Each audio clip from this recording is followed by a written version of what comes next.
Netcasts you love. From people you trust. This is Twit.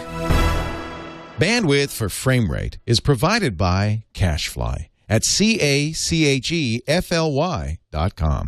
This episode of Frame Rate is brought to you by Shutterstock.com. With over 900,000 high-quality video clips, Shutterstock helps you take your creative projects to the next level. For 30% off your new account, go to Shutterstock.com and use offer code FRAMERATE5.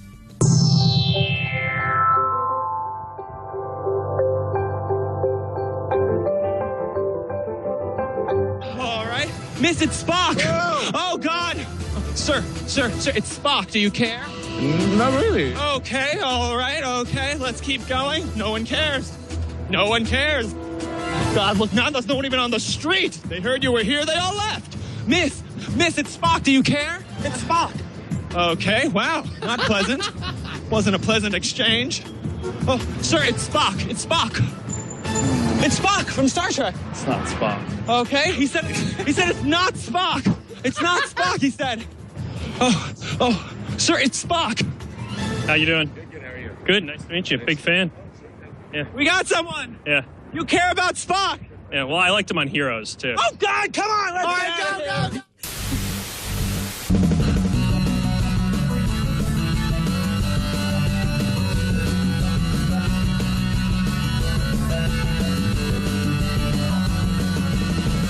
Oh, you know what it is.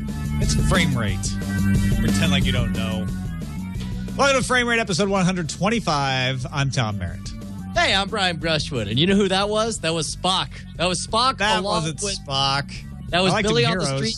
That was Billy on the Street TV doing a segment called It's Spock, Do You Care? Where he just ran around asking random people like, hey, it's Spock, do you care? And like, it was amazing because like only two people were like, oh, it is.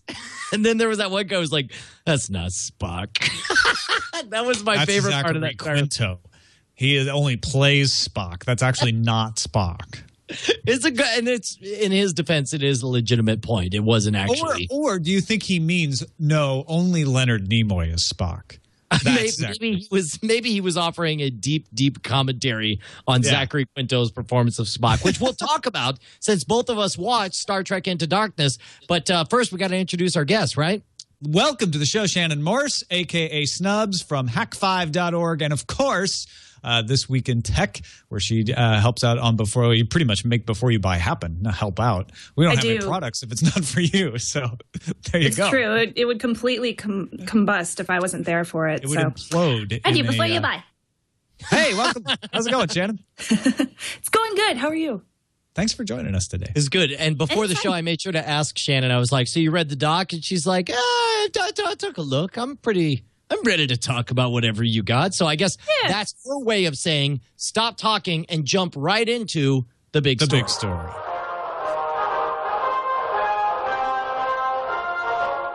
This just in, the big story. Hulu, like a painted whore, is getting all kinds of attention in Hollywood. Latest rumors from last week, Wall Street Journal reporting Time Warner Cable has now joined the gang that's standing outside of Hulu's parents' house, waiting to get a chance to talk to her.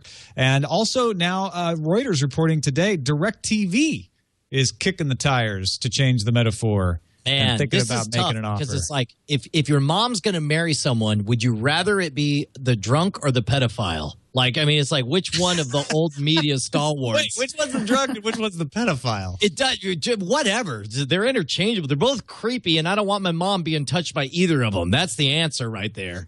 Well, and some of these stories are speculating what if Time Warner wants to invest in Hulu, but not buy the whole thing. And don't forget, Amazon and Yahoo also rumored to be looking at it. Guggenheim investors and Peter Chernon's company. Peter Chernon founded Hulu, and now he's a former News Corp guy. He's got his own investment company. So it could be a conglomeration. Could we have a scenario where, let's say, Time Warner and DirecTV both invest in Hulu?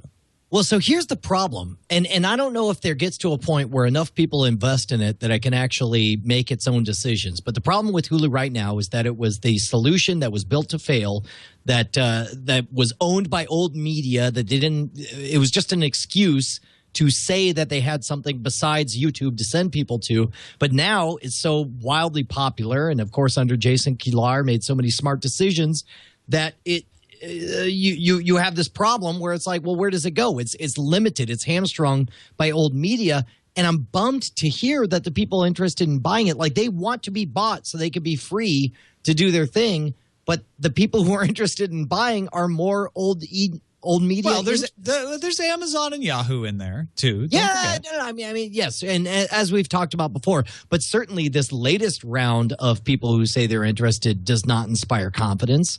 I mean, the only way this could work out is if all of these old media players bought just enough of YouTube of Hulu, that it allowed Hulu the autonomy because nobody owns it, but also was enough of an investment on their part that it was worth it for them to secure the rights for Hulu distribution. Because that, of course, just being prejudiced. I mean, look at it. The people who should be running Hulu are not the content owners. That's the problem. Who should be running it is distributors. That's Time Warner and DirecTV. Shannon, what do you think? Do you have a preference who should own this? I'm kind of leaning towards Amazon just because they are much more of a new subscription service with like Amazon Prime. And I would much rather give them my money than Time Warner or DirecTV. I'm a little worried since all these old school cable providers are stretching their pockets for Hulu. I worry that they're going to change Hulu in a way that nobody's going to like. Like they're going to add in, you have to pay for certain subscriptions even more than what's Hulu Plus currently costs or something like that. And I don't know. I'm a little worried. Trojan horse, though. What if buying Hulu changes the cable companies? Like they buy Hulu and then Hulu infects them with the internet. Who are you, and what have you done with Tom Merritt? Who is this Pollyanna, stars in his eyes optimist that has replaced my co-host on Frame Rate? Listen, I can't just agree with everybody all the time, and I think it's quite possible that somebody like, especially Time Warner Cable, which is just a cable company. Remember, don't get confused because they have Warner in the name still. They're not related to Warner Brothers in any way anymore. Right. This could be really good for them in that you get a bunch of talent that knows the internet coming in saying, all right, you guys, let me show you how it's done. This is how you do video on the internet. Maybe. I mean, it's tough. Let's agree with this. First of all, we don't know what Hulu is going to be like now that Jason Kilar has left. Second of all, we know, or we can suspect, that Hulu will be most what it's meant to be when it owes the least to other people. Would that be fair to say? What would you guys like to see Hulu do? Like, for instance, myself, I'm not a Hulu Plus subscriber because they have all those ads in Hulu Plus currently. And I would like to see a lot more signing on of different channels that currently aren't available on Hulu. And no matter who they go with, I would like to see a change in that regard. If Hulu wants to win, what they need to do is utterly replace traditional television. Hulu, its brand is closest to Remember broadcast in the 1980s. And if they can embrace that, if they can make that happen, if they can get NBC, ABC, CBS, Fox to say pretty much anything that comes out, you can either watch it live or the next morning you can get the Hulu version of that experience, they can win. And they will exist as, they'll be hugely popular at first. Their popularity will wane over time as we go and get more distributed, but they will be this vestige of the internet that represents what television used to be like in the 1980s. And they can win with that. They can make a ton of money and do very, very well. However, the problem, of course, is that they have so many different masters to please right now, and they have so many different difficulties with acquiring content that we don't know if they're going to be able to pull it off, as opposed to something like YouTube, which is, kind of this scattershot all over the place. We are television, we're not television, we have new fronts, we have upfronts, that kind of thing. Hulu's strength is that they have the licensing agreements to show the television shows people want to watch. They have to preserve that advantage somehow. So I think one way they do it is the way you're talking about, which is you continue to preserve those relationships and grow that audience and figure that out. That seems very unlikely, though, if you don't have the content companies owning you. The cable companies are probably the best bet they have to do that kind of deal. Or maybe a Yahoo that's starting to get these kinds of relationships, or maybe an Amazon that has some of these relationships for Amazon Instant Prime, and you fold Hulu into it. But the other way they go is more of the Amazon way, which is you make Hulu a Netflix. You make Hulu a place that actually is just about streaming good stuff anymore all the time, and it's not about actually having recent shows for a catch-up service. Because honestly, I really think the individual networks are going to take over their own catch-up services, and they don't want Hulu to be the place for that anymore. So here's the question: is could it be that the more I think about it, the more I think that Yahoo, especially a post Marissa Mayer Yahoo, could be the perfect partner for Hulu. I don't think they have any established agreements that are making trouble for them, where like they could be somebody who just wants to manage this content and work out all the agreements for it. Yeah, but then they have to work them out all from scratch. That's what makes them the most difficult option for Hulu, I think. Correct. But also that's the same thing that we were saying was a strength for Intel entering the set-top box market. So I don't know if it'll turn out that way. Whereas like stuff like Amazon buying Hulu would be problematic because Amazon is trying to construct their own vertical where they're the ones who create the content. Hulu isn't a box. Intel's a box saying, ABC, you can have an app on here. CW, you can have an app on here. Hulu is saying, we want to be the app. And I don't think the networks want that anymore. I think they want to control their own application. They want to control their own channels. Look, I'm fine with either way if you guys would just hurry the hell up and decide. Figure it out. Just, right? Yes. It's why are you taking this long? I feel like it's time to move on to another big story. Big story, yeah. Stop everything. It's another big story. Vince Gilligan, creator of Breaking Bad, was giving an interview to Vulture magazine and talking about Netflix, said, I am grateful as hell for binge walking. Of course, he thanked AMC and Sony for taking a gamble on the show in the first place, but he says, I have to be just as grateful for an entirely different company that I have no stake in whatsoever, Netflix. I don't think you'd be sitting here interviewing me if it weren't for Netflix. In its third season, Breaking Bad got this amazing nitrous oxide boost of energy and general public awareness because of Netflix. If there's anybody right now who can relate 100% with this, it's me, because Scam School was created as a Revision 3 property, and originally, like we're going to talk about this later, but YouTube just hit its 8th anniversary, its 8th birthday, and when Scam School was launched, YouTube was a couple of years old. It was kind of regarded as a piracy haven, that kind of thing, but and so we developed it with Revision 3, and Revision 3 was founded as an alternative to a YouTube environment. But after 4 years of doing Scam School on Revision 3, the YouTube audience has just exploded. There's something about the YouTube alchemy that has made Scam School do very well. And I would imagine that's exactly what Vince Gilligan saw with Netflix handling, acquiring Breaking Bad, and all of a sudden it being available to a whole audience of people who by nature love long-form narrative television shows. Yes, I totally agree with you, Brian. I completely relate with this too, just in the fact that I'm one of those people that is a binge watcher of Breaking Bad. I finished the entire first, I think 3 or 4 seasons that's available on Netflix right now in probably like 2 weeks. And I was just obsessed with it. And Netflix is the perfect place for Breaking Bad, because this is one of those shows that makes you sit on the edge of your seat at the end of every single episode. And every time you get to the end, you just go, I have to stay up. I have to stay up until 2 o'clock in the morning and watch the rest of it, because it's amazing. Yes. I think this is going to change the calculus eventually, not right away, not Vince Gilligan saying it in this one interview, but the idea that we need these catch-up services to be able to drive our current episodes forward is independent of whether they're on cable, whether they're on broadcast, whether they're on Hulu, whether they're on your own app. You need to have that catch-up service. And a catch-up service from the network itself isn't as appealing. What Vince Gilligan is saying, I think, is very important here is people on Netflix discovered it on Netflix, got caught up, and then wanted to find the new episodes. Not people heard about Breaking Bad and went and sought it out at the AMC.TV website and wanted to get caught up. Let's move on to another. You are correct, Tom, as always.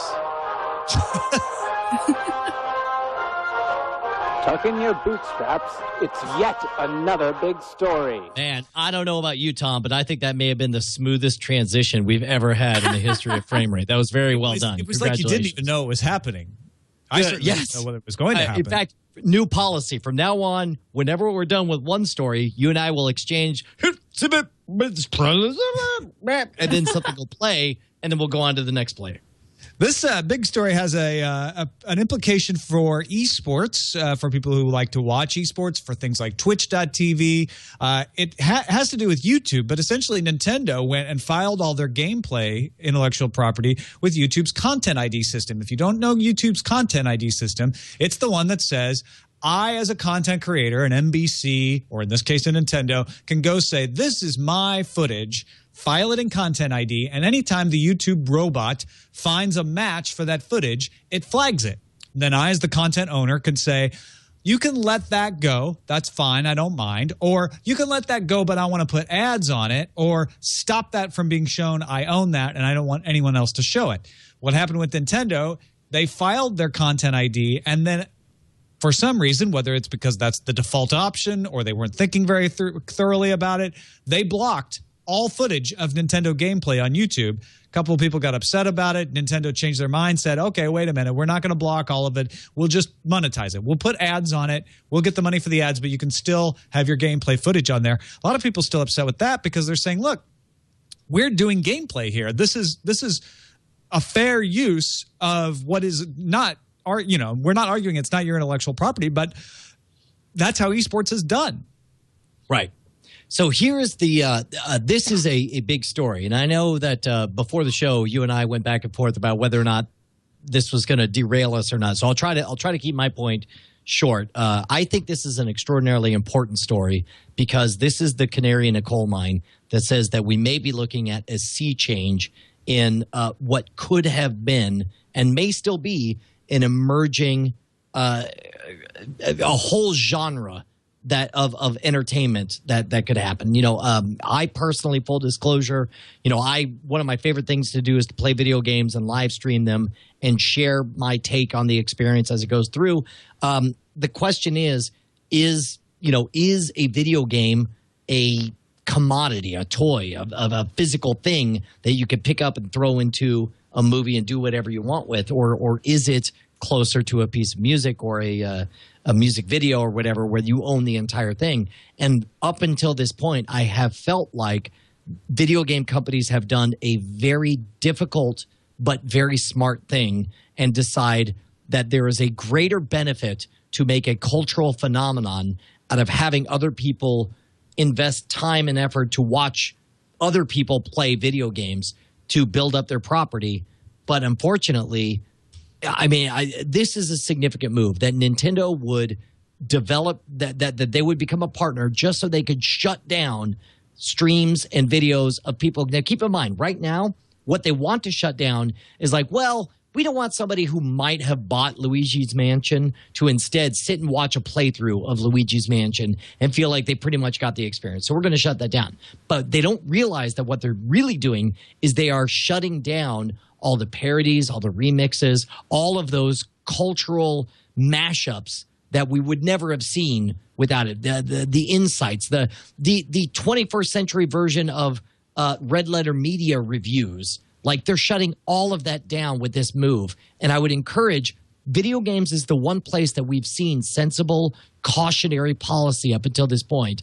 And I really, really hope that nobody follows Nintendo's example. And I hope what we see are people allowing the marketplace of ideas to figure out where this whole Let's Play movement is headed, and they not just shut it down because they feel like there's a chance to make 25 cents on this kind of thing. And let's be clear, we don't know what content ID was filed, how pervasive it really is, but we do know it's significant enough that it's causing an outcry. And it's certainly not the first time gameplay footage has run afoul of content ID. Red versus Blue had to fight for this back in the machinima days. And so when Brian says we've reached a reasonable accommodation, it's just that Nintendo's late to the party here. And they're also the biggest foot to come stomping in.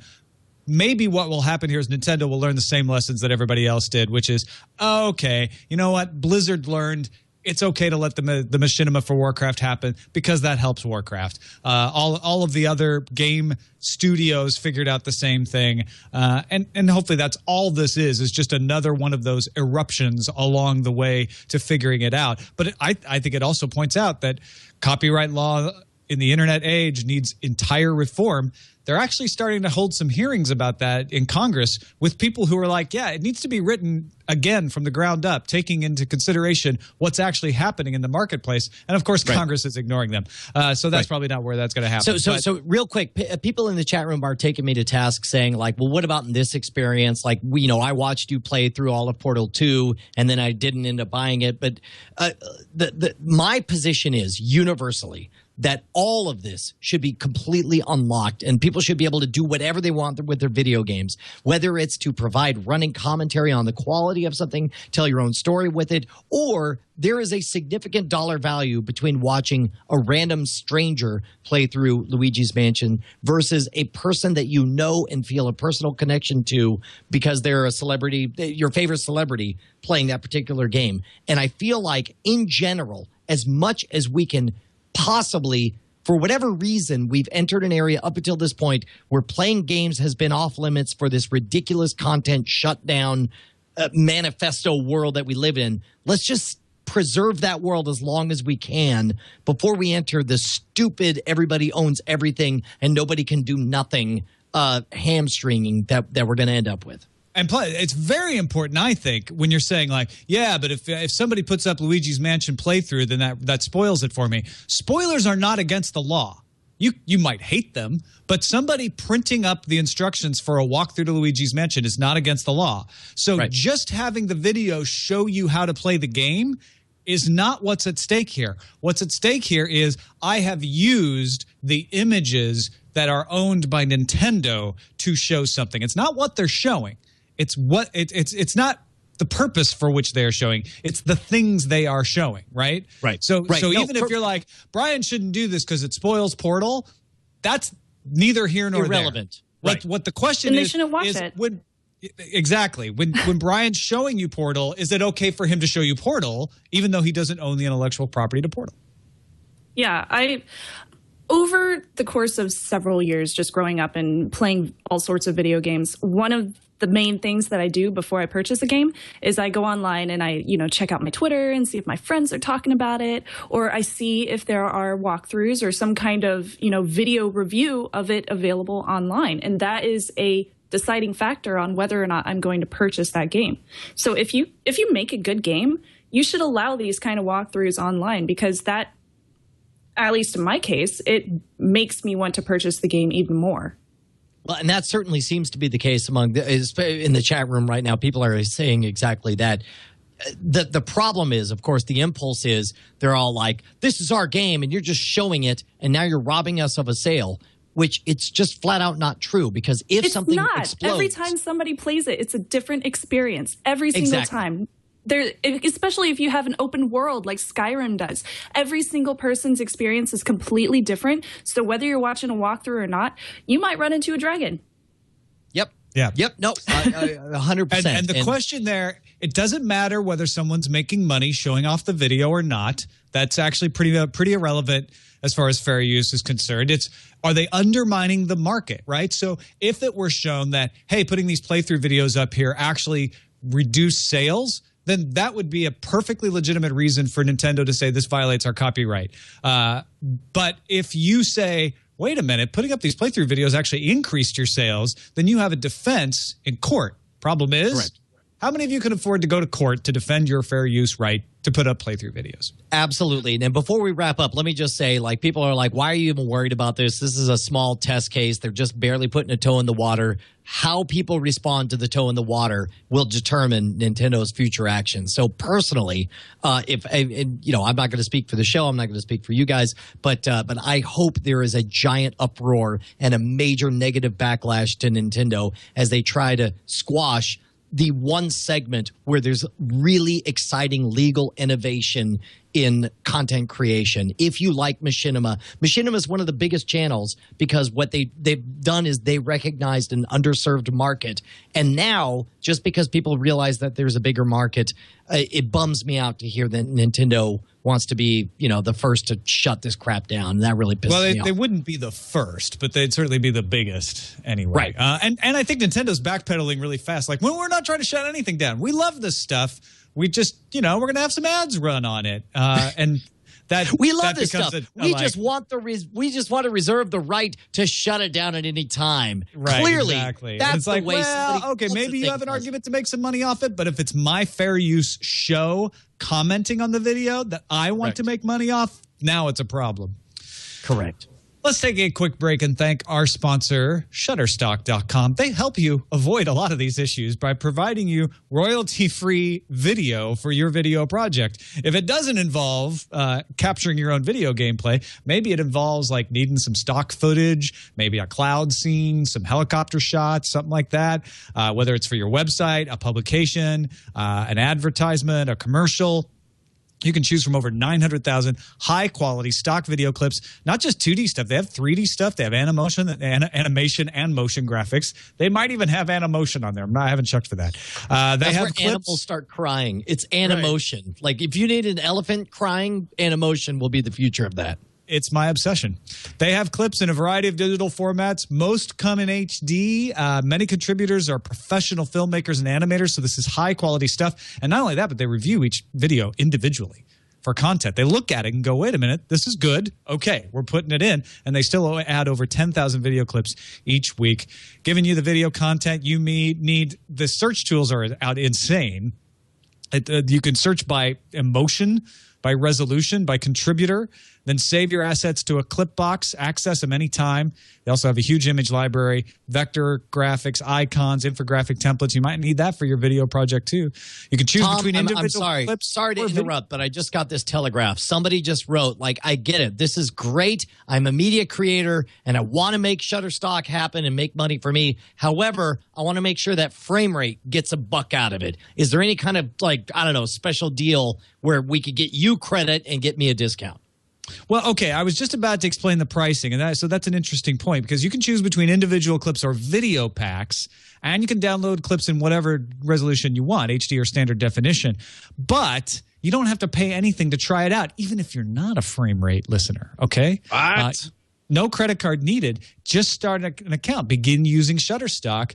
Put some stuff in a clip box. You can even share it with friends and say, hey, is this the kind of thing we need for our project? And then, Brian, you know what you get? What do you get? Listen close. I'm because listening. If you use the offer code FrameRate5. Yes, what do you get? FrameRate and the number 5. 30% off any of their packages. That's almost 31%, Tom. That is more than 29%, Brian. Oh, sorry, that's what I meant to say. More than 29%, Tom. For 30% off new accounts, use offer code FrameRate5. And we really do thank Shutterstock for their ongoing support of FrameRate. I use the clip stuff all the time. It's good stuff. The nice thing, and I will say this, once you buy one of these clips, you can do whatever you want with it and reuse it. So, for example, it was a big deal figuring out background music for these extra credit episodes that we're doing on scam stuff. But then I was worried about do I have to spend $100 every episode? But then once we got those assets, then you have them for whatever you need. That's right. Once you buy a clip, it's yours to keep. Do be careful though, because Libby just puked with excitement just listening to us talk about it. It's pretty exciting. Let's move on to the slipstream.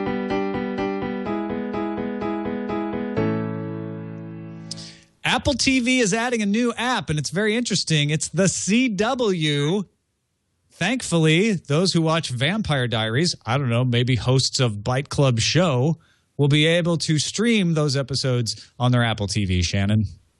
Haha. Yes, I'm so excited to watch. I can't wait to watch Vampire Diaries on my Apple TV that I don't own. No, but really, CW, they've been putting their network on everything, and you can always get the TV shows the day after. So they've been very open to the whole streaming thing, and they've been very open to giving you free access where you don't even have to tell anybody that you don't have cable. You don't have to authenticate, and this is excellent. I like CW. Right on. I actually thought Arrow was pretty good this season. Just watched the season finale yesterday. I'll tell you what, man. I'll bet you can't name a single network that's going to provide a more real-time experience than the CW. ABC.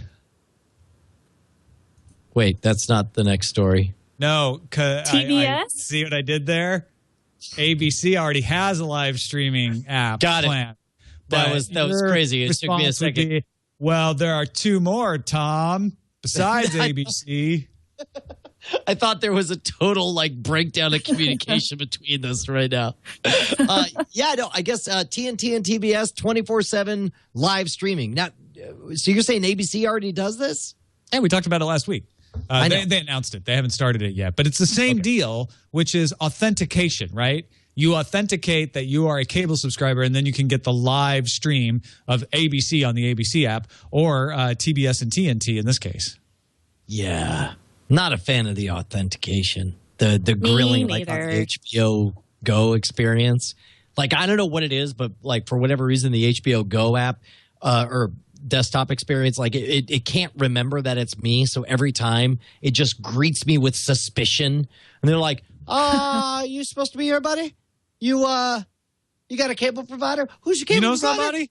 Can I see your ID? Time Warner. Hang on. Stay right here. I'm going to be... hey, Time Warner. Time Warner, got a guy. This guy says he knows you. Hold on. Hey, you got a password, Time Warner? Oh, okay. No, you're good. Good. Enjoy Game of Thrones. And it's I just want to punch HBO Go every time. Screw authentication. Well, and that's what makes the CW app so interesting is Apple and their television, their mythical television, have supposedly been hung up on being able to provide live television without authentication. At least a lot of people have said that. The CW app is just that. It's not live, but it's on demand without authentication. All of the rest of these apps, whether they're live or not, HBO Go included, require you to authenticate with a paying provider. So it's really interesting to me that CW just went to Apple and was like, yeah, we'll do it. I know we're part of CBS Inc. and they're all about authentication, but fine. You know what? I would be fine with a world where everybody appifies their broadcast channels. And there was a CW app that's on your iPhone, that's on your Apple TV, that's on your Android device. There's a NBC app that's on your iPhone. I mean, why? I get it. You want control of your distribution. You want to maintain your vertical. You want to maintain your brand loyalty and your cross-promotion agreements. I get all of that. Just virtualize the channel to a universal app that you don't have to freaking get the fifth degree every time you want to access. They don't want to give up the retransmission fees that they get from the cable companies. So here, I'm going to tie in a bunch of our stories in one theory of what will happen. Time Warner and DirecTV buy Hulu, rebrand Hulu as the universal authentication app. Hey, Brian Brushwood, are you tired of the struggle of remembering your authentication password all the time? With Hulu and its seamless login, you pay a low price of $9 a month. Great. And you can authenticate on all of these services. Weirdly, I'm totally okay with this. If what Hulu is selling is remember television in the 1980s, remember that old 3 big network experience, you can have that. Just like Facebook is the de facto login for all these other little tiny apps, you have a Hulu login, and then you're good. I would be okay with that. Shannon booed, though. Boo. No, I don't have cable, so any kind of, additional authentication required on Hulu would suck for me. No, that's just the best part of Hulu, Shannon, is you don't need to have an old-fashioned cable connection and device. For one low price of $9.99 a month, you'll get access to all the great cable television channels you know and love without needing any additional hardware. Okay, no additional hardware, but you still have to get a subscription through one of those old school cable guys owning Did Hulu. I say $9.99 a month? I meant $99.99 a month. But still, for one low price. Oh, dude, we're slipping too far into fantasy land of what we want things to be. I feel like we should move on to the next story. Yeah, YouTube live streaming now available to channels with over 1,000 subscribers. Previously, you kind of had to be a partner or get special approval. Now, long as you've got a minimum of 1,000 subscribers, which granted, it's not like Ustream and where anybody can stream or Justin TV, but still, if you've built up a following of 1,000 subscribers, you can do live events now without prior approval. I think this is a really smart number for them to pick because the difference with Ustream, one of Ustream and Justin.tv's biggest difficulties is the fact that people will log in, they'll create an account, they'll instantly jump on and start streaming illegal content. And 1,000 subscribers is big enough that you obviously care about your position in the YouTube world. And once you care about it, then all of a sudden you're going to bother to like read the restrictions on what you can and can't show on there. That's their biggest. It's not even just that. I think that's a big part of it. You're right. But it's all kinds of crappy things that could go on there that YouTube doesn't want to have to monitor. Like Content ID might grab a lot of the copyright violation, but what about somebody who's just like doing porn or you know, something weird that is not okay? What YouTube is saying is we got to have a minimum of 1,000 people saying we like what you do. And then we'll let you go. Then we'll trust you to go live. Yeah. Although nothing wrong with porn. It's just not what YouTube wants, as far as I know. What about you, Shannon? Why do you hate porn? Well, you know, I mean, I don't hate porn, but it's just not something that I watch every day. So anyway, other stories. We actually were one of the partners with the YouTube live streaming, and as long as YouTube doesn't blow up when they allow this to anybody with 1,000 subscribers, I'm good with that. Yeah, you just don't want like you got yours, you don't want it taken away from you. That makes sense. Exactly. Yeah. Hey, remember when we had that story about almost 1,800 shows disappearing from Netflix, Brian? And we were trying to totally keep remember it because out. I remember things. Yeah, photographic memory, Brian. That's what everyone calls me. Netflix has removed the expiration dates from its API, basically saying, look, we had that stream apocalypse hysteria when people thought 1,800 titles would be disappearing because those dates aren't always accurate. And even when they are accurate, sometimes they're not set in stone. Like they're accurate up until the point that they're not accurate. And sometimes we renew the deals on the day that the show's deal would expire. So we're just not going to deal with that anymore because it's causing more confusion. This is really weird because I'm conflicted. On the one hand, I hate ever having less information. I feel like I always want more information, not less. But on the flip side, like I experienced real anxiety about the idea that the content that I know – part of what I buy for my $8 a month on Netflix is the confidence of knowing whatever I want, it's in my gigantic library that I pretend that I have. And if there's a deadline on that, it takes something away from me. I don't feel like I have it all the time. And yes, content comes in, comes out, agreements change, all of that stuff. I get all of that. But it's like I'm kind of glad that it's not in my face anymore.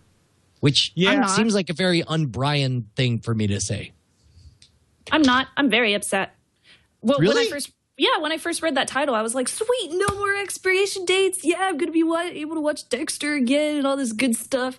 And then I read the article and I was like, oh, they're just taking out the expiration dates that you can see as a customer. It doesn't actually mean things won't be expiring. So that kind of sucks. Yeah. But if those dates I would are much rather wrong be able all to the see. time, right? If they're wrong, they'll just cause you to get mad for no reason. Okay, well, can they just give me like a little thing that says like, oh, these ones are expiring soon, and then just give me like a month of the ones that are expiring in 2 months? Let me flip it on its ear. Would HBO be a better channel if every time you watched anything or every time you turn on HBO, there was like a timer that said time left until this vanishes from HBO forever? Like, would that make a better experience for you? It's the exact same thing. You would get the exact same information about when their agreement expires, but I don't think it would enhance your enjoyment of the movie. No, it wouldn't enhance my enjoyment at all, but still, I like having information. I'm a questioner and I like answers. Well, I like correct answers. I'm with you there. But if Netflix is not lying, they're saying a lot of times this stuff isn't accurate. It says it's going to expire, and then it doesn't end up expiring, and that's confusing for people. Maybe they should hire somebody to fix it. Well, maybe they should. Maybe they should hire Aereo. You know, Aereo's coming to Atlanta. Came to Boston last week. Now, if you pre-register, you can get it June 17th in the Atlanta area or June 24th if you have no ability to plan ahead. I'll tell you what, man, Aereo is changing the face. Like the fact that they're just getting all up in everybody's grill and changing everything. I'll bet that there's not one other story that you could say that was affected by the advance of Aereo. Yeah, no, I can counter that, but we have to move on to tube tops to do it. Oh, what a bummer. Everything old is new again for DirecTV thanks to Aereo. At least I think it's thanks to Aereo. DirecTV, and I don't remember who it was that sent along this multi-channel news story to us, but thank you for that. DirecTV looking to put the off-air antennas back into their set-top boxes, which are mostly DVRs these days. But the idea being you would have the option of not having to pay for local channels and instead get them over the air built into your DirecTV box, so it would work just the same as if you were paying to receive them over satellite. Dude, this is huge because it's like, first of all, yes, I mean, I think we can agree that this is definitely an Aereo-inspired innovation, right? So what happens is Aereo says, wow, you're giving away the signal for free to everybody. Let us take that free signal, and by following the rules of what it takes to replicate a free signal, offer individual antennas for everybody. Fine, great. Then all of a sudden, you know, the response is, no, that's free, but we would really prefer that you paid for it, even though it's free. And then at this point, like DirecTV is like, yeah, bro, that signal is free. Why are we bouncing that same signal up to a satellite into a dish so that we can have to freaking pay a retransmission fee? Why don't we just essentially what DirecTV is saying is it used to make sense economically to bounce the signal up because the signal was free, but putting a decent antenna was costly. Now they're saying now that we have to pay retransmission fees because that's changed over the years. Those retransmission fees keep going up and up. Now suddenly it's cheaper to develop a really good antenna to put in the box rather than pay you people. Yeah, dude, totally. And it's like I don't know. We still don't know where everything's going to end up legally with Aereo, but to see these secondary shockwaves happen is very, very exciting. And I think they're right. I think DirecTV is like, yeah, no, it's totally dumb. You are broadcasting the highest possible quality signal locally, uncompressed over the airwaves. Let's just rock that and not bother to send it up to a satellite in the sky. And good for them for thinking that way. Dell's Project Ophelia, we heard about it at CES, is coming, and it's that MHL stick, not NHL. It's a very small, much smaller stick than that. That plugs into the back, plugs into the back of a TV that has an MHL port. But if it does, it can turn the TV to a big Android computer. Shannon, that's cool, right? You could just do anything. Yeah. Dude, this is awesome. I can't wait. And then what I'll do is install Android on it, and then I'll hack it to use it for Ubuntu.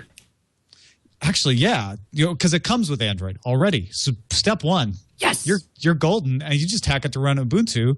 You can do whatever you want with it, and then put why am I blanking on the media center? XBMC. Oh yes, XBMC. Actually, they have XBMC for Android. Take a look at, Jason, if you can, go ahead and throw up on the screen what this thing looks like. Because if you look at it, it looks like just a USB stick. And you're tempted, like when you look at it, you want to think that's USB. I'm assuming that that's actually HDMI popping out the edge there. Yes, it is an HDMI form factor. And your television has to support the MHL protocol. But yeah, it is the size of a USB stick, but it goes right into your HDMI port. The idea being that everything that it gets over Wi-Fi or Bluetooth is then streamed into that HDMI port, just like if you had a set-top box plugged into an HDMI port. It's pretty good, man. Dude, we could talk all about the hacking implications, but I feel like we just got to jump right in and start some film fellow. So you want to do some film fellow?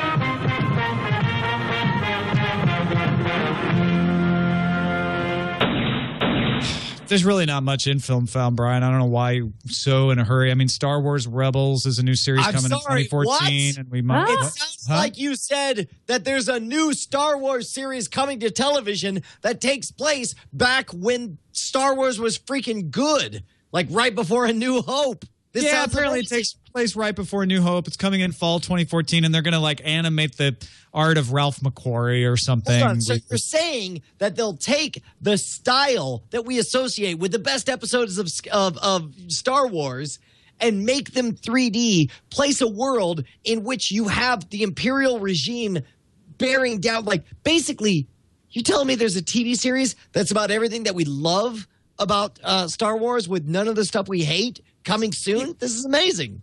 Well, I guess. I mean, if you like the fact that McQuarrie's art is beautiful and seems to be sort of an older version of what we end up seeing in the movies, and of course this is going to be set before the movies, so that would make perfect sense. I guess you might get excited about it.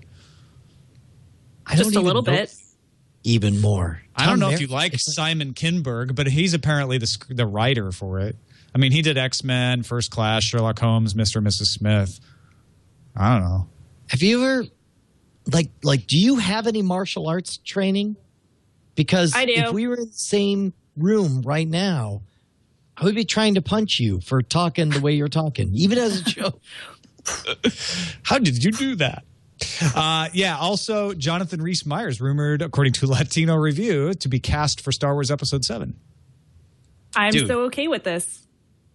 He's in Dracula. He's in that Dracula series that's coming out in the fall, though. How can they spare him for Star Wars? I don't know, and I don't care because he's cute.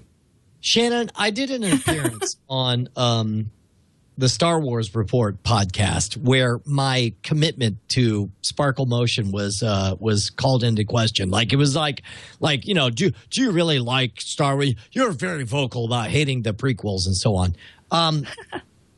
Like, where are you in the Star Wars commitment? Like, is it just is it roughly the same as Doctor Who? Like, what does it matter? It's one space thing versus another? Or does it mean something deep to you? Doctor Who is more hardcore for me. Star Wars is definitely, it's the show that I watched back in the day with my little brother, but I need to catch up on it. Well, I hope this will change that because you kind of hurt my heart saying those things that you just said. Star Wars Rebels coming fall 2014. Actually, watch the video that StarWars.com put out. It's just an interview video, but it's got a lot of nice little tidbits in there, and they're pretty enthusiastic about it, so it's kind of infectious. Upstream Color is a movie that hit theaters, was playing in theaters for a month, and now is available on iTunes, even though it's still playing in theaters. This is something that major motion picture companies cannot get theater owners to agree to. Now, part of the reason, if you read this article, and the exact article is on The Verge, just go and search for Upstream Color. Full disclosure, I freaking loved this movie, and I loved my experience of being able to watch it at home. I did not hesitate for 1 second to pay $20 for the high-quality version that we were able to watch. You should mention is it Shane Carruth? Shane Carruth, the guy who did Primer, did this. Now, Primer was made for about $7,000.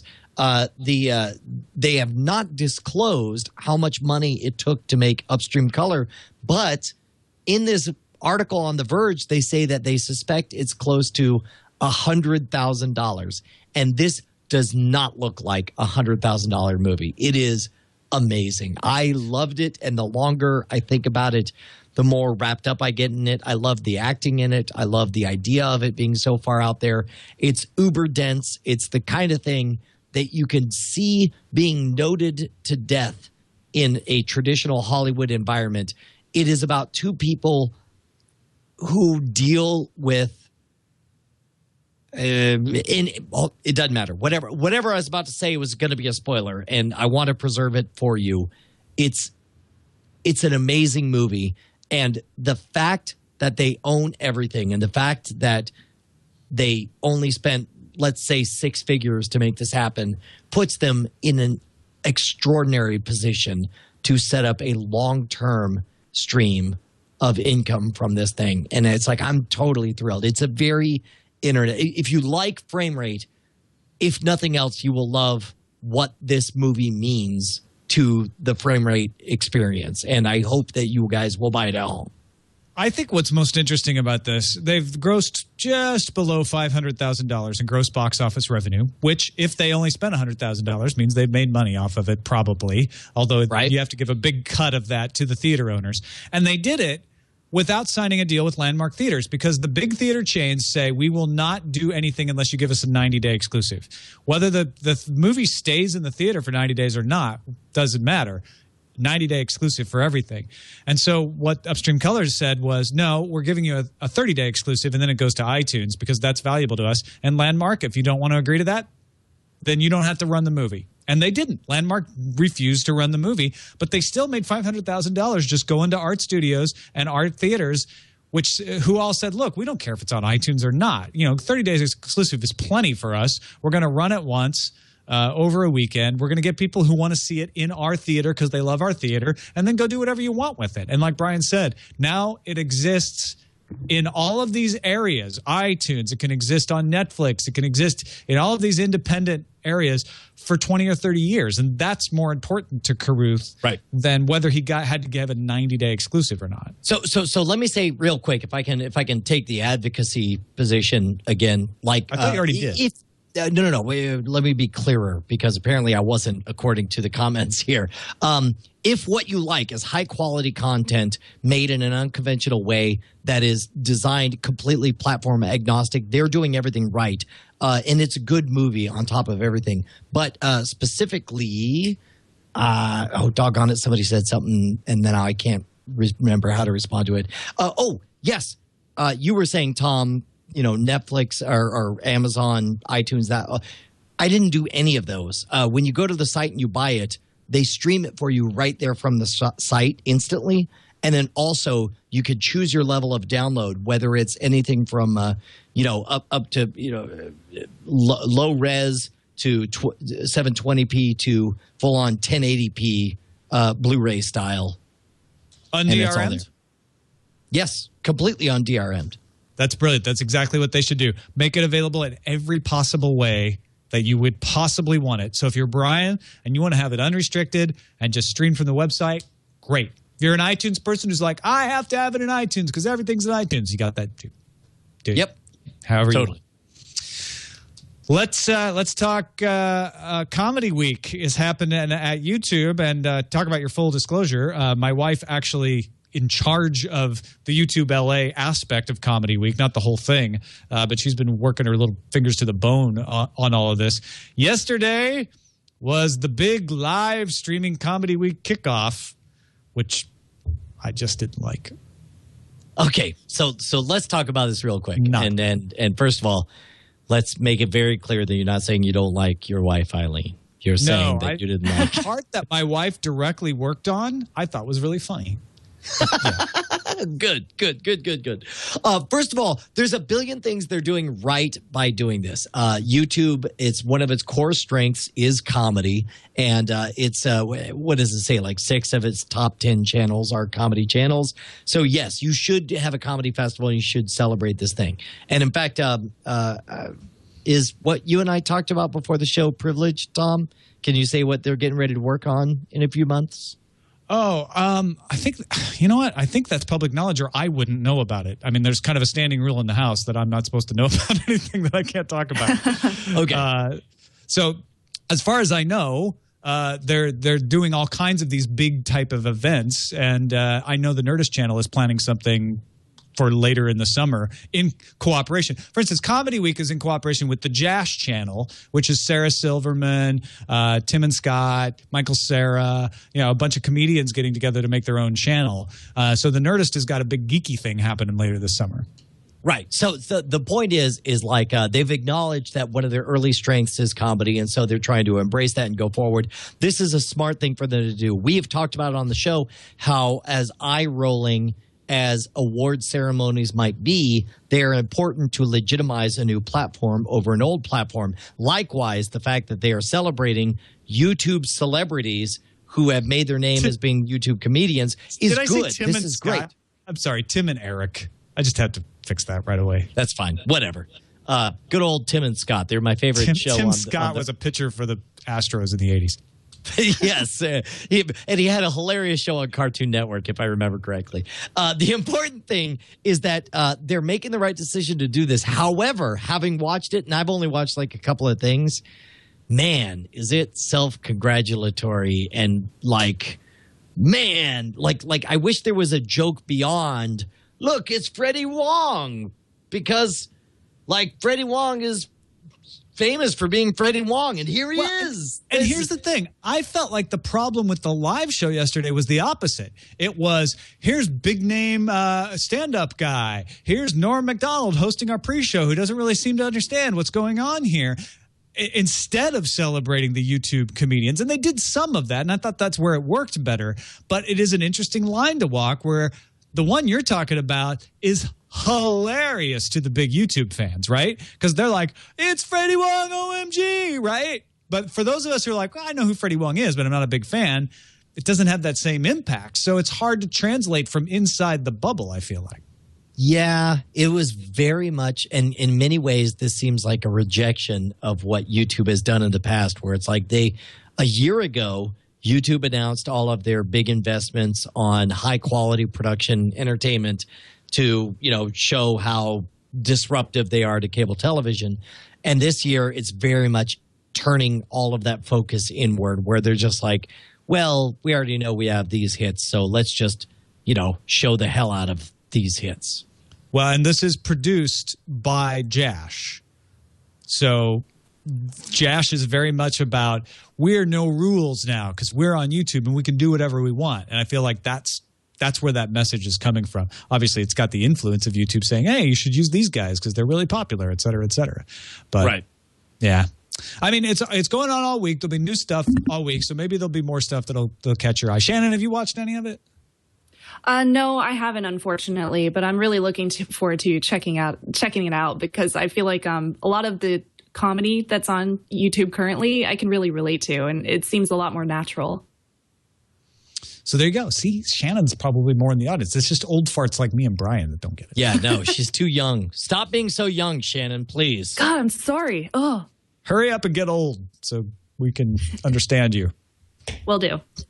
I don't understand why Amazon killed Zombieland, but I am less confused than Rhett Reese of Zombieland, who tweeted, I'll never understand the vehement hate the pilot received from diehard Zombieland fans. You guys successfully hated it out of existence because it's not getting picked up. Although Amazon is picking up Alpha House, starring John Goodman, and Betas, which is the Silicon Valley comedy.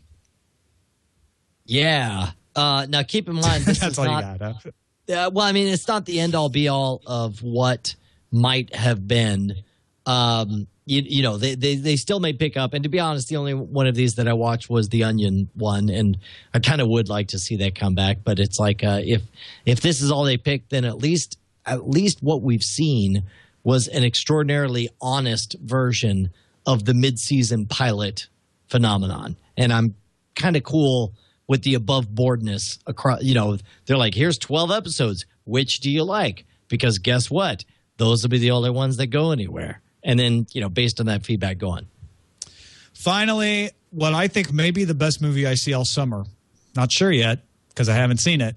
But a full-length trailer for Europa Report is now out. This is going direct to the iTunes store on June 27th and then hits theaters on August 2nd. But play a little bit of this trailer because take a look at this. This is insane. Are we alone? An engrossing, riveting film. That's a great. Our craft was heading for a moon of Jupiter, known as Europa. Yeah, my boy's gonna be 6 when I see him again. He's gonna be proud of you. Oxygen is flowing. We're good. Commencing egress. Navigate zone. Prep for orbital transfer. We are clear of Jupiter's orbit. Pitching for power descent. Ladies and gentlemen, hold on. Here we go. I can't believe I'm here. This is incredible. Our best hopes. This is serious sci-fi that's going to happen. It's something that Hollywood won't take a flyer on anymore. Shannon, does this intrigue you? Oh, I can't wait to see this. This looks so good. I watched 2001: A Space Odyssey years ago, and I fell in love with the movie. I thought it was brilliantly done, and it's a classic. It truly is. And this movie, I don't know if it has the potential to be a classic like Space Odyssey was, but it looks really thrilling. It looks very realistic, and I can't wait to see it. So the thing that really struck me is this reminded me of, if you read a lot of books, what I felt in Red Mars, Green Mars, Blue Mars, where you had science fiction kind of without, it was just science set in a fictional world. Like everything was hyper realistic, and it was a very measured take on how we might get to this next level. That's what this looks like it could do in the movie world, which is awesome. However, I'm just irrationally scared and bummed that it's going to iTunes first, because going straight to iTunes is the direct-to-DVD of the 21st century, you know? Yeah, you have a good point, Brian. Well, part of me hopes that it does come directly to us just because I want to see it as soon as possible, and I may not be able to go to the theater all the time. But the other part of me is like, yes, I want to see people watch this and, enjoy it for its greatness, not just look for aliens the entire time and be like, oh, where's the action? Right. All right, let's check in on the summer movie draft. Star Trek Into Darkness made $84 million in its first weekend out. Not nearly competitive with Iron Man 3, although decent for a first weekend. Yeah. Okay. So here's the thing. It's there's no lie that the numbers that they got were a disappointment to the powers that be. They wanted more for sure. I can't speak about any of this without skewing things because I own Iron Man 3 and Oblivion. Nothing but happy that Scott Johnson is taking it in the face. But Star Trek Into Darkness, I do feel like that poor movie deserved more than it got. I disagree with you that this is a disappointment. I think what it is exactly what you'd expect. And unfortunately, we're in a situation in Hollywood like we are in the stock market, which is if you don't exceed expectations, it's seen as a disappointment. So I get what you're saying, which is like, oh, 84 million, that's perfectly understandable. Why is it perfectly understandable? We wanted it to kill. We wanted it to go way beyond what people would expect. And so 84 million is going to be great. What I think is the oddest thing about it is that right now, you look at The Great Gatsby, which has been out for an extra week, and it's 90 million. You look at Oblivion, it's 85 million. So Star Trek Into Darkness after the first weekend looks like it's tied. I think it's going to have a great second weekend. Obviously not 85 million, but it'll push it over 100 million, and then it will look more respectable after that. But definitely not the kind of thing that will threaten your crown, Mr. 422 million. I'll give you that. Dude, and unfortunately, this is the awkward position I'm in where it's like, even though I have 422 million, it's not nearly enough for how much I've spent right now. I find myself weirdly I need Iron Man to squeeze out another 100 million to have a chance at winning this thing. But regardless, Shannon, did you see Star Trek Into Darkness? Yes, of course I did. And it was awesome. All right, we'll talk about it during the spoiler zone. I guess we'll hold off on that. Anything else you want to say about the draft? Just what's coming out this week is a Justin Robert Young weekend, Epic, and Fast and Furious 6. Fast and Furious 6 should probably be a moneymaker. And honestly, it'll be interesting to see if Fast 6 matches Star Trek Into Darkness, which it possibly could. Oh, dude, I'm certain it will. In fact, I did Fast 5 2 years ago, and it was one of my best buys of the entire season. It's what kept me from being in last place for sure. But Justin has both Epic and Fast and Furious 6 back to back, which means that half of his entire budget, $51 of his 100, are all on this one weekend. So this really is kind of a make or break time for Justin. Let's talk about what we're watching.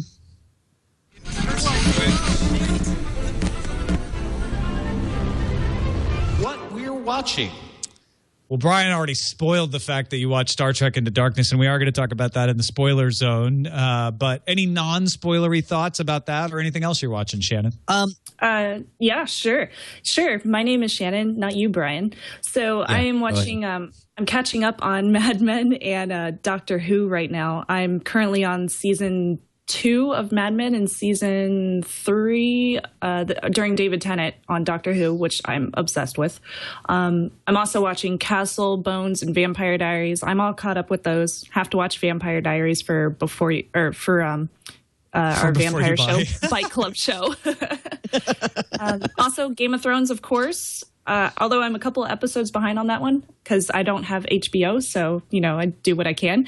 And Star Trek, of course. So I don't know.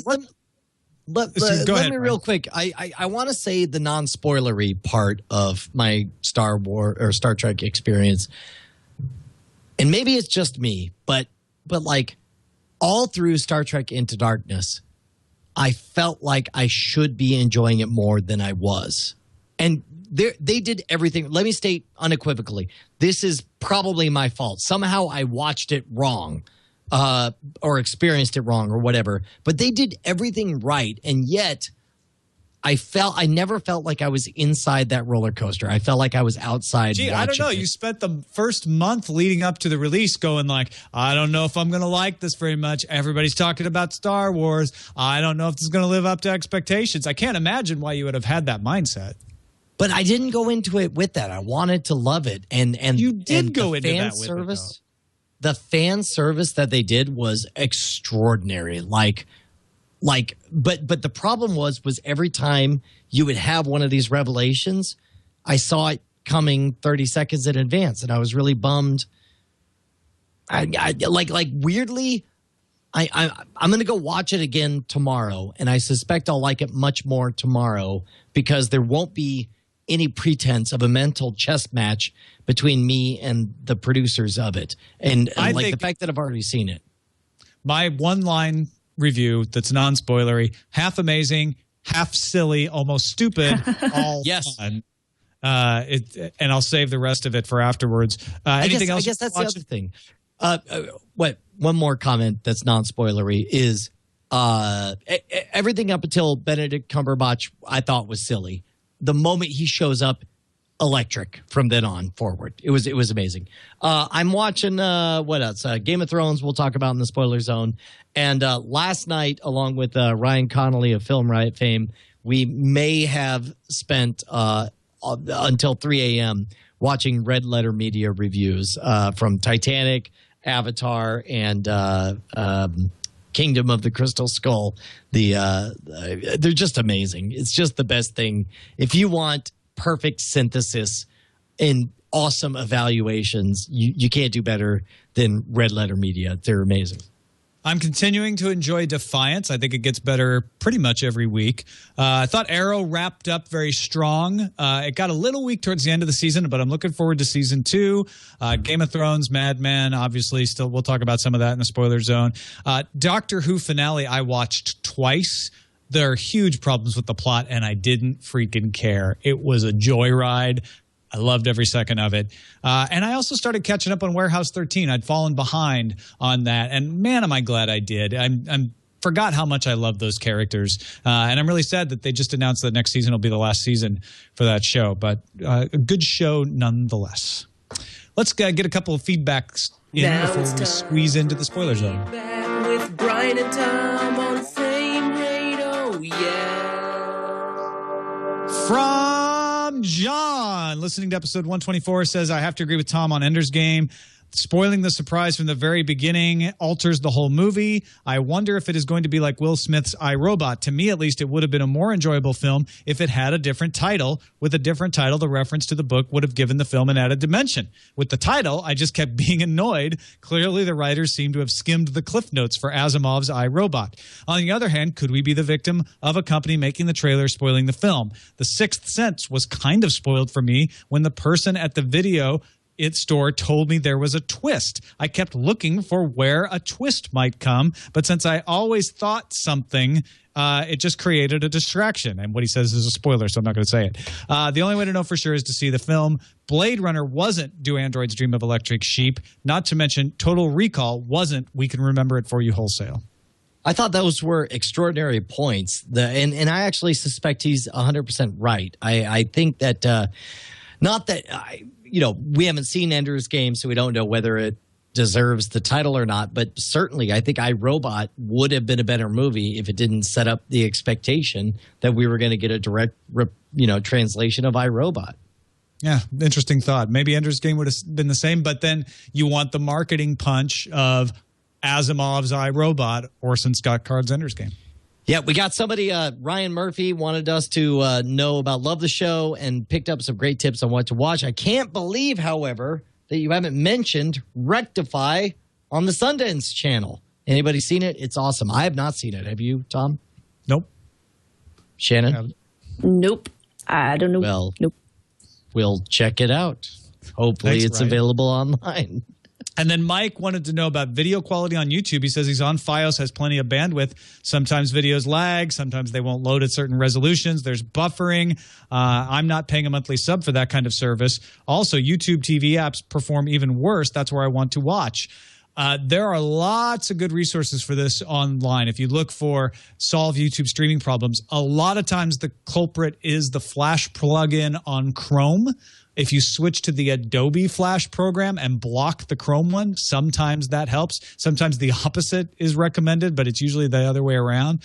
And there are also some ISPs, although Verizon is not usually listed as one of them, that throttle YouTube videos. And so if you do some local host manipulation or VPNing, sometimes that'll solve it. Yeah, specifically, not so much that they throttle it, but what they do is they forward to specific servers that are internal that conserve more bandwidth as they host it in their way. We are going to have a spoiler zone in just a few minutes, so those of you who don't want to be spoiled, get the crap out of here. Shannon Morse, thank you so much for joining us. Thank you so much for having me. Hack5.org, HAK5.org is the place to go to see Shannon co-hosting with Darren Kitchen. And, of course, you can also watch Before You Buy, which is Shannon's production, right here on Twit. Don't miss it. You can find us at twit.tv/FR. Email us, framerate@twit.tv. And find us live on Mondays at 3:30 p.m. Pacific, 6:30 p.m. Eastern Time, right here on live.twit.tv. We'll see you later. Yeah. Silent Breed is people!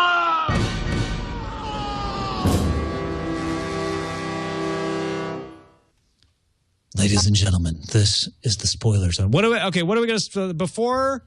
Okay, if you don't want to be spoiled, you might want to know what you don't want to be spoiled on. We're going to talk Game of Thrones. Sure. I feel like we should start with Star Trek. Well, I'm just saying we're going to talk about Game of Thrones, right? Right. Okay, we're going to talk about Star Trek Into Darkness. Right. That's it. Shannon, you've seen both of those? I've seen Star Trek Into Darkness. I'm a couple of episodes behind on Game of Thrones. Okay, right, so we'll kick you out. And that's it, right? I'm not missing anything. Yeah. No. All right, so let's start with Star Trek Into Darkness. Spoiler zone starts now. Okay, so what I was trying to say about the whole being on the outside. I'm sorry, I just had to get it out of my system. First of all, can we be done with making it clear to the audience that we're just redoing other stuff? Like can we, after this movie, can we have a new Star Trek movie? Is that okay? I honestly feel like that's what they set up. That they were basically tying up all the loose ends and saying, all right, now they're going on the 5-year mission. Now, there's not any search for Spock in the offing. Right. We've tied all that stuff up, other than Carol Marcus being on the ship. But here we go. By the way, how about that utterly gratuitous and nonsensical Carol Marcus in her underwear scene? Being like, hold on, but seriously, look the other way. It's me in my underwear. Why are you looking at me? I'm totally in my underwear. It may have been gratuitous in showing out her as much of her, possibly, but if they're following the storyline, Kirk and Carol have a son, so you do need to establish his romantic interest in her. Yes. Okay. All right. Sure. Well, they kind of did that at the end when she, gave him that little winky face, and she was like, "Yeah, I guess I'm happy to be here on the ship with you for 5 years." Well, yeah. Okay. So you want to show him flirting away earlier in the show. So the whole opening scene just felt rubbery to me and silly in a way that I didn't like with Star Trek. Star Trek has always been regarded as the harder of between Star Trek and Star Wars. Star Trek is always the harder science fiction. And the whole conceit about these space boats were that creating these things were so they're so structurally delicate that you had to build them in space and then make them fly off or whatever. But then this business is like the opening scene. It's like it's underground, or I'm sorry, underwater, in the most hostile environment. It just flies over a volcano and flies off like it was magic. It was magic, and I didn't like seeing magic in a Star Trek thing. So whatever. What was magic? What was magic about it? Dude, the whole, like, they build these gigantic craft in space because they're so big. Wait a minute. Aren't you the guy who made fun of me for being upset that they showed the Enterprise on the ground in the first movie? Yes. And now I'm that guy. Look, I don't understand. Yes, whatever.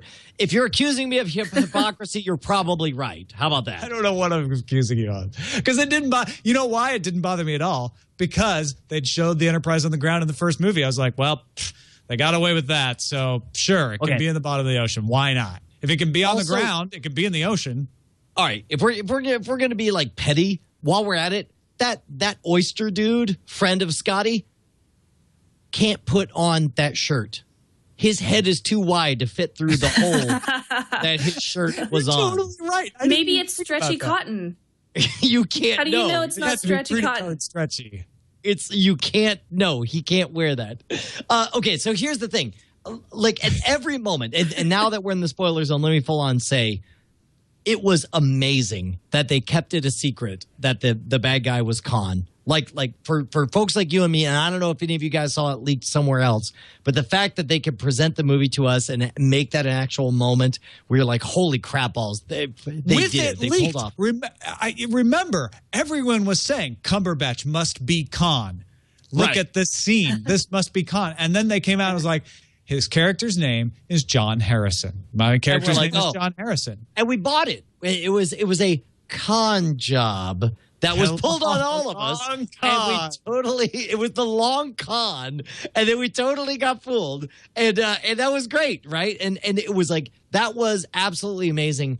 But dang it, it's like, I need to watch it again because the whole time I felt outside of it, and I'm bummed about that.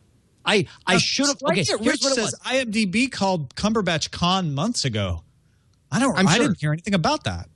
I know they list as it now, but I didn't hear anything before the movie about that. It's I saw it on Twitter eventually, but it wasn't bothering me.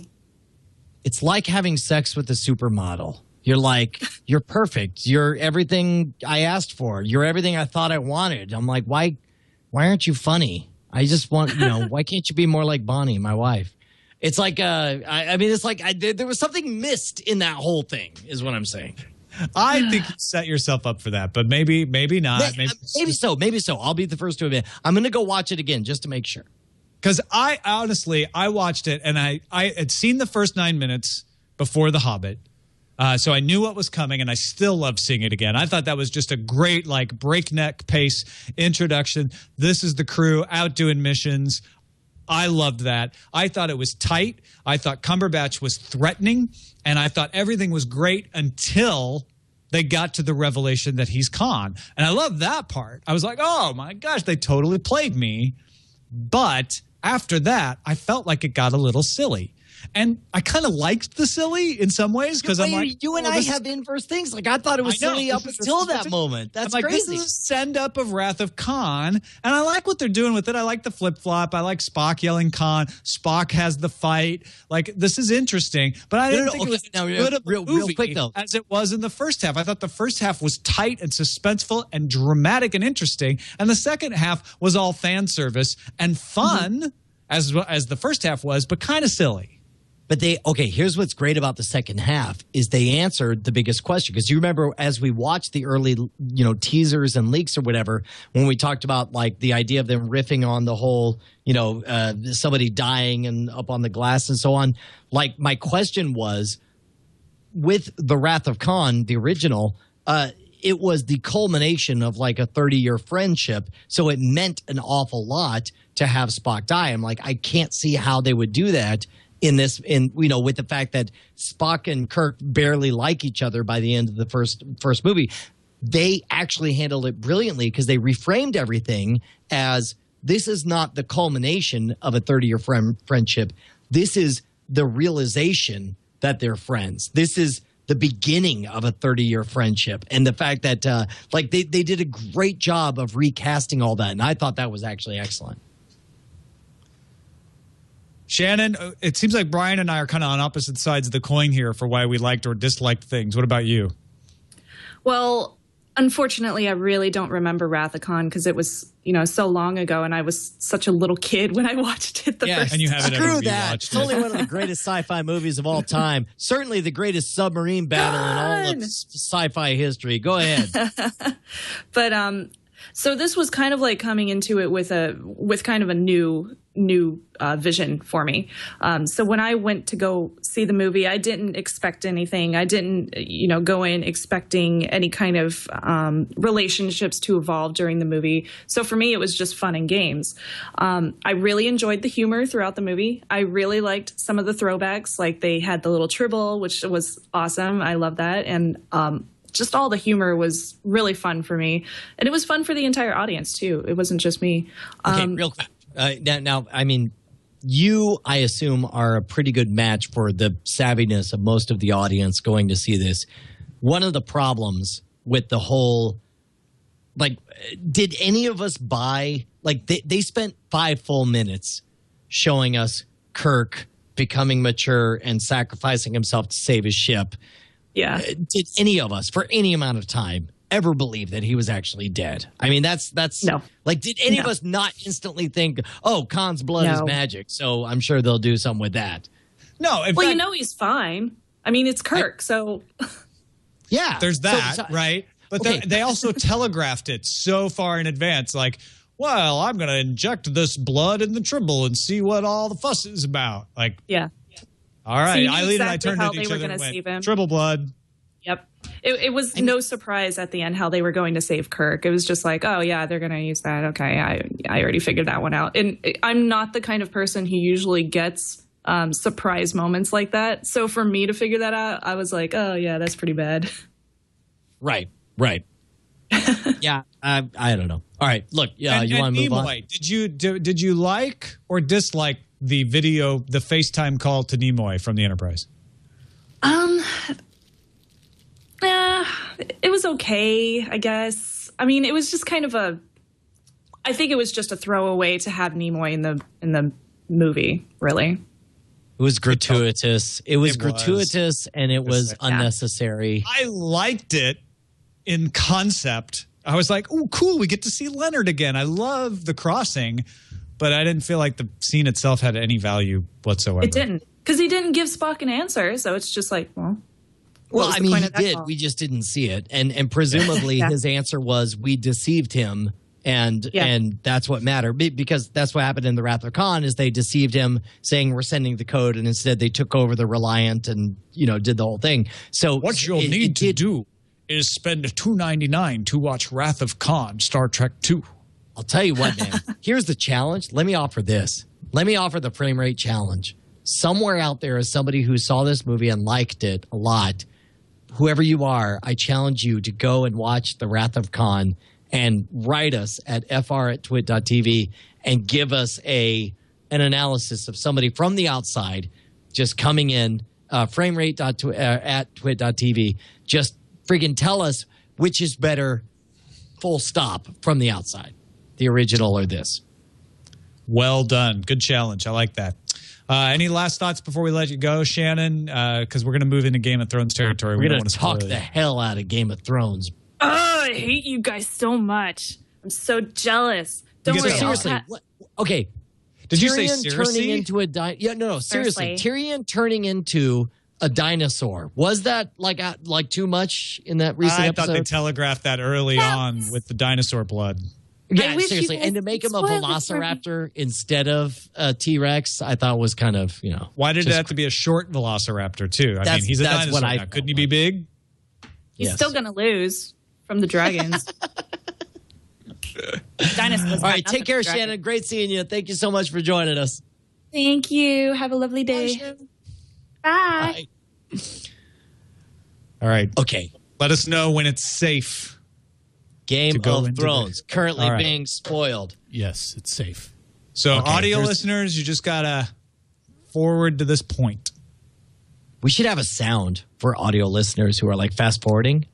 That's like. There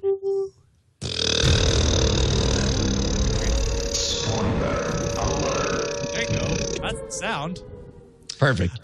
So Game of Thrones, I thought this was one of the most subtle, but in some ways had the best performances of any episode this season. Here's the thing. Three episodes back, I said, did anyone else notice that like kind of nothing happened this episode? And that was just me. Then like last week, you and I were in agreement. I was like, did you kind of notice that nothing happened this week? And it's all getting ready to get ready? And you're like, yeah. But we both agreed that this meant that like something was getting ready to happen. And then last night, I talked to Justin Robert Young, and Justin said to me, did you notice that nothing happened this week? And then I realized that we had 3 episodes in a row with nothing but setup and mild payoffs. Now, no, I actually disagree. We had a Walker attack and Tarly defeated. Let's talk about this Walker with the obsidian knife. We had a wedding. Wait. Let's go in order. Let's start with this. No. You don't get to cherry pick your facts. We had an attack. We had a wedding. And we had the defeat of and hiring of an opposing army. Granted, we didn't have any battles. I'm sorry if what you want is a chase scene with the dragons. We had a lot happen in this episode. Did we? Let's start with the what should have been legendary and important was we saw a white attack Sam Tarly figure out that dragon glass obsidian kills them. We also had hands down the worst CG in the entire series to date. Would you debate that? That glass zombie was the most cartoonish thing that we've seen in the whole series up until now. Didn't strike me. Didn't even think about it. What? Honestly, no. Did not strike me one way or another. Did not say, oh, this is really good CG either. Didn't affect me in one way or the other. Huh. All right. I'll go back and look. Maybe I just was tired. My eyes get tired at night. Yeah. So I'm perfectly willing to accept that I wasn't being very critical and didn't notice that it sucked. It was cartoonish because like the zombie grabbed Sam's sword and you watched it dissolve into particle effects, and then he stabs it, and it felt like Hercules from the late 90s. It was did not strike me that way at all. All right, that's fine. By the way, I'm laughing because Beatmaster, when you said nothing happened last, Beatmaster said not in Sans' bed. Woo! Okay, now I will say, let's talk about what's awesome about this episode is the series continues to give the audience so much respect. The fact that you watched Tyrion's whore, I forget her name, come in. Tyrion's whore. That's Tyrion's love. Whatever. But go ahead. Yeah. She gets paid to play. That's all that matters. She whips back the bed, sees that there's no blood stain, and then scoops at a significant glance, and that's it. No hammering it over our heads at all. No, that's what I mean. These were some of the best performances all season. I felt like Dinklage stole the show, right? His awkward attempt to reassure Sansa that just keeps blowing up in his face shouldn't be believable for that character, who we know is deft with words. But he totally sold me on it. And then he doesn't go and do the right thing by her. No, he gets shit-faced. Embarrasses himself and makes her feel even more uncomfortable. And then when he's about to do when he's supposedly going to do the right thing, which he ends up doing, he's not going. No, he's like, well, I guess I got to do this. And then it just finally gets through his wine-soaked brain. I can't. I just can't do it. But what a great performance. Yes, I will agree that the performances were great across the board. And we're going to enter that weird middle mushy ground where you and I talk about what the books happen type thing. Before we do that, I just want to give Daenerys props too for another subtle performance when the guy is being very vulgar to her, and she just super classy. Yes. And it was so good. It wasn't like, oh, she's not reacting or doesn't understand. There was a glint of like, yeah, whatever. Yes, okay. And there were moments of electricity, especially with the Hound and Arya. I thought were amazing. Like as she figures out, like keep in mind, for people who haven't read the books, this is an extraordinary season in that you have two characters that have previously been nothing but pure evil, and instead they turn into relatable characters, both the Hound and Jaime. And the fact that you get that experience, I think, is amazing. Oh, yeah. You know what? That's right. I totally forgot about the Hound scene with Arya, which I turned Eileen's head. I was expecting it, obviously, because I've read the books. But she was like, what? Huh? Didn't That's downright relatable. Change your opinion yet. Relate to this monster? Yeah. Yeah, totally. What was the other thing? Okay, so we had North of the Wall. We had the Hound and Arya. And they talked about going to make it to the. Are we looking at 3 episodes in a row of weddings? Is that how we're going to round out this whole season?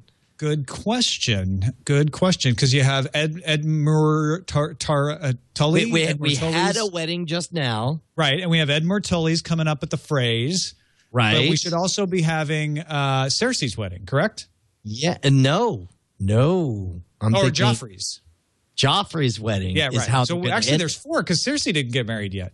Right. No, that's correct. I'm pretending I don't know things. Let's say there's going to be 4 weddings. Why not, Tom? Let's pretend like that'll happen.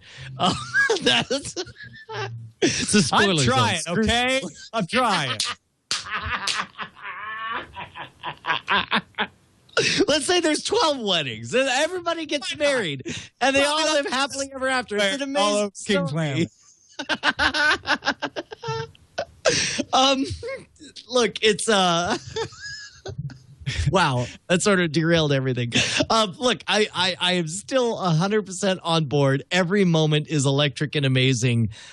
Man, it kind of, and I've said this before, I wish I could unremember all the books. Like at this point, I'm so on board and I so trust them that I just want to dive in and experience it for what they want to it's kind of, even though I don't love what they're doing with Gendry, which is the other storyline we didn't talk about as much, I do like that that's different. That's new. Yes. The Gendry part. Obviously, the Davos part is still being true, but I'm like, I don't know what's going to happen now. Because Eileen was always looking at me about stuff. She's like, so she asked me a question about Melisandre, and I'm like, I don't know. This wasn't in the book, so.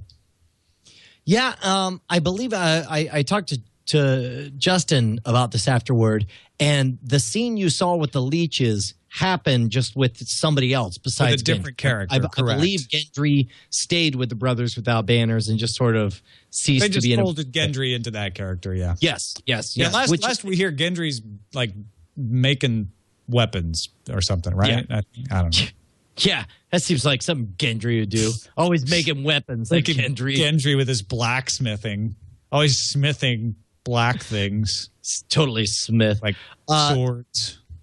Yeah, man. I'll tell you.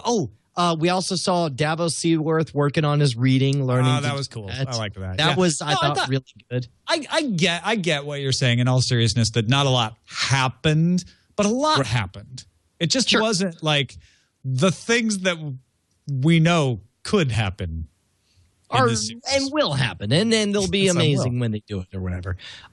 Yes, continues to be awesome. Definitely watch it, everybody. Thank you, everyone, for enjoying the spoiler zone. We hope you've been properly spoiled. We'll see you next time. Yeah, we hope you're nowhere near your original status. You're all spoiled up. I hope you've been left out too long like a glass of milk. I hope you're filthy, covered in like dragon poop with salmonella.